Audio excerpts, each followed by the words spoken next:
Have you ever driven down a street lined with perfectly manicured lawns and white picket fences? A picture of suburban bliss? A place where kids ride bikes without a care and neighbors wave from their porches? It's easy to believe that danger doesn't exist in these idyllic towns. But beneath the surface of normalcy, darkness can fester, waiting to erupt. That's exactly what happened in Franklin, Tennessee, in May of 2005. Buckle up, because we're diving into the tragic murder of Martha Embroll, a story that shattered the illusion of safety and exposed a chilling truth. Martha Embroll wasn't your average resident.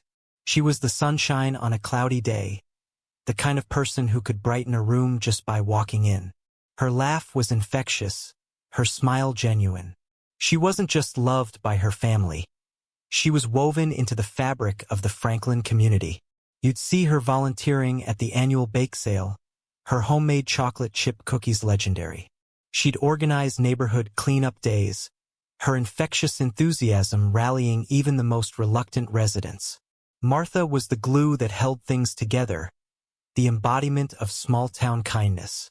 Then, on a seemingly ordinary Tuesday in May, the sunshine vanished. Martha didn't show up for her usual shift at the local library, an absence as shocking as it was unsettling. Her phone calls went unanswered, her house eerily quiet. A knot of unease began to tighten in the chests of those who knew her. As hours turned into days, worry morphed into a terrifying realization. Martha was missing. The news spread like wildfire through Franklin. Whispers of missing person turned into frantic calls to the police. Search parties formed, scouring the town for any sign of Martha. They retraced her usual walking route, their eyes scanning every park bench, every familiar corner, their hearts sinking with each passing moment. Days bled into weeks, and hope began to dwindle. Billboards plastered with Martha's smiling face became a constant reminder of the gaping hole in the community. Then, on a crisp morning, the news everyone dreaded ripped through the town like a tornado. Martha's body had been found abandoned in Franklin Park, a place she frequented for her daily walks. The collective gasp that resonated through Franklin shattered the picturesque facade of the town. This wasn't supposed to happen here. Not to Martha. The once pristine park became a crime scene, cordoned off with yellow tape. Detectives descended upon the area, their faces grim as they meticulously combed the scene. The investigation began, a desperate race against time to find whoever was responsible for this unthinkable act. As days turned into weeks, details emerged, painting a picture of a horrific crime that stood in stark contrast to the gentle soul Martha was. The investigation took a sharp turn that left the community reeling. Secrets began to unravel, tearing apart the very fabric of the Embroll family. This wasn't a random act of violence. It was a calculated attack by someone who knew Martha intimately. The news sent a fresh wave of fear coursing through Franklin. If someone Martha knew could do this, was anyone safe? The police remained tight-lipped, refusing to divulge any details that might jeopardize the investigation. But behind the scenes, they were working tirelessly, chasing leads, interviewing anyone who might have known something about Martha's final days. Weeks turned into months, and the pressure mounted. The Franklin community yearned for answers, not just for closure but for a sense of justice for Martha. Local media outlets buzzed with speculation. Theories swirled like leaves in a storm, some outlandish, others eerily plausible. Every news bulletin felt like a punch to the gut, a reminder of the gaping wound that refused to heal. Then, one day, an announcement sliced through the tension. An arrest had been made. The identity of the perpetrator sent a jolt through Franklin. It was someone close to Martha, someone who had gained her trust. The betrayal cut deep, leaving a wound that would take years to heal. The name became a constant murmur, a chilling reminder that appearances can be deceiving. The trial that followed was a grueling affair. The courtroom became a battleground, a place where the truth about Martha's final moments was laid bare. The prosecution painted a chilling picture, meticulously piecing together the timeline of events, the motive, and the calculated brutality of the act. Their arguments were laced with emotion, a constant reminder of the life lost. The defense countered, desperately trying to distance their client from the horrific events. They poked holes in the prosecution's case, painting a picture of a flawed investigation and unreliable witnesses. The courtroom became a stage where truth and doubt wrestled for dominance. The jury, sequestered from the outside world, carried the weight of the entire community on their shoulders. The media frenzy surrounding the trial was relentless. News vans camped outside the courthouse, reporters clamoring for any scrap of information. Social media exploded with opinions, armchair detectives dissecting every detail of the case. The once peaceful town of Franklin was thrust into the national spotlight, a microcosm of a community grappling with the unthinkable. Inside the courtroom, the tension was thick enough to cut with a knife. Martha's family sat stoic, their faces etched with grief and a simmering anger.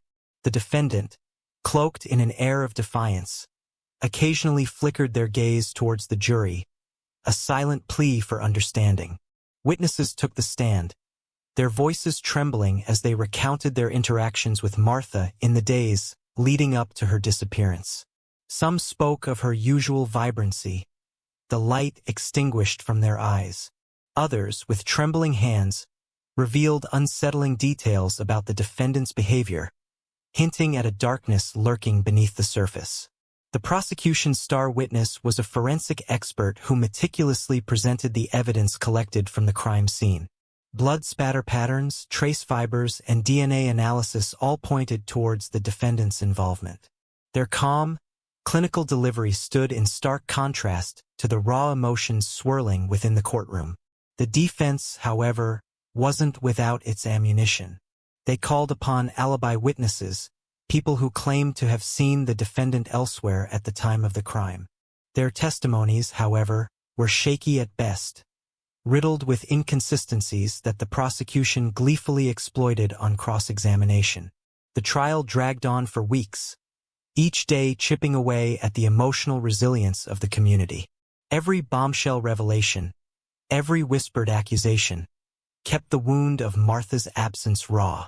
Franklin, once a symbol of small-town serenity, became synonymous with the chilling crime and the agonizing search for justice. Finally, after weeks of grueling testimony and closing arguments that stretched late into the night, the jury was sequestered to deliberate. The town held its breath, a collective sense of anticipation hanging heavy in the air. News outlets provided minute-by-minute updates, dissecting every juror's movement, searching for any clue that might hint at their verdict. Days turned into a tense waiting game. The outside world buzzed with speculation, but within the jury room, a silent war raged. Each juror grappled with the weight of the evidence, the conflicting narratives presented by the prosecution and defense. They argued, dissected witness testimonies, and meticulously reviewed crime scene photos. Sleep was a luxury they couldn't afford, the weight of their decision pressing down on them like a physical force. Then, on a late afternoon, a ripple of movement stirred outside the courthouse. Reporters perked up, cameras flashing. A single word echoed through the crowd: verdict. The courtroom doors swung open, and the jury filed in, their faces etched with the strain of their deliberation. The judge, his voice solemn, addressed the court. "We, the jury." The verdict, when it came, was a bittersweet one. The jury found the defendant guilty, but the years of imprisonment couldn't erase the pain inflicted upon Martha's family and the scar left on the soul of Franklin. Justice, though served, couldn't bring Martha back. The sentence, though harsh, couldn't erase the finality of her absence. The trial may have concluded, but the impact of Martha's murder reverberated through Franklin for years to come. The town, once known for its picture-perfect charm, was forever changed. A newfound sense of caution tinged their interactions, a reminder that darkness can lurk beneath the most unsuspecting facade. Martha Embroll's memory lives on in the hearts of those who knew her. Her absence is a constant ache, but her spirit continues to inspire those who cherish the memories of her kindness and unwavering spirit. She became a symbol of resilience, a testament to the enduring power of a community that came together in the face of tragedy. The Martha Embroll case serves as a stark reminder that evil can exist anywhere, even in the most idyllic settings. It's a story that shatters the illusion of safety and exposes the vulnerability that lies beneath the surface of normalcy.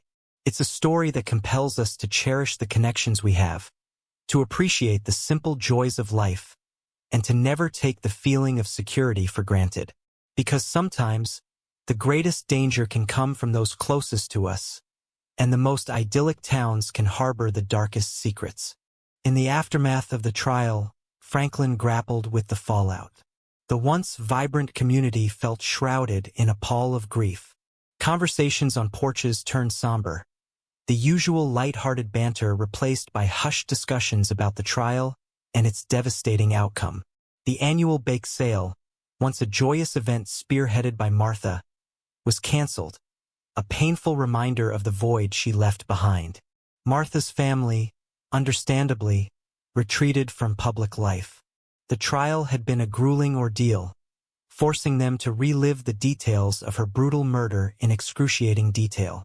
The verdict, while delivering a semblance of justice, couldn't mend the gaping hole in their hearts. They were left to navigate a world without Martha's infectious laughter, her unwavering support, and the warmth of her presence. The local police department, too, faced scrutiny. Questions swirled about the investigation, whispers of missed clues and a lingering unease that perhaps something more could have been done. Internally, they conducted a thorough review, determined to learn from the experience and ensure such a tragedy wouldn't befall their community again. But amidst the grief and introspection, there were glimmers of hope. The trial, though a painful experience, had brought a semblance of closure. The community, shaken but not broken, began the slow process of healing. A makeshift memorial sprouted in Franklin Park, a place where residents could gather to remember Martha and the light she brought to their lives. People started leaving flowers, handwritten notes, and small tokens of remembrance, a collective expression of love and loss. Slowly, Franklin began to reclaim its sense of normalcy. Laughter, though tinged with a hint of melancholy, returned to porches. The annual bake sale was reinstated, a bittersweet tribute to Martha's legacy. A scholarship fund was established in her name, ensuring her spirit of kindness would continue to touch the lives of others. The Martha Embroll case became a cautionary tale, a stark reminder that evil can lurk anywhere. It shattered the illusion of safety that small towns often project, forcing residents to confront the vulnerability that exists beneath the surface. But it also served as a testament to the resilience of the human spirit. The community of Franklin, though forever marked by the tragedy, came together in grief and ultimately emerged stronger. Martha Embroll's story is more than just a sensational crime story. It's a story about the power of community, the fragility of life, and the enduring power of love in the face of unimaginable loss. It's a story that compels us to cherish the connections we have, to appreciate the simple joys of life, and to never take for granted the feeling of security. Because as the case of Martha Embroll illustrates, sometimes the greatest danger can come from those closest to us, and the most idyllic towns can harbor the darkest secrets. But even in the face of darkness, the human spirit can find a way to heal, to rebuild, and to remember the light that once shone so brightly. With that said, thanks for watching. Until next time, take care of yourselves and the people you love.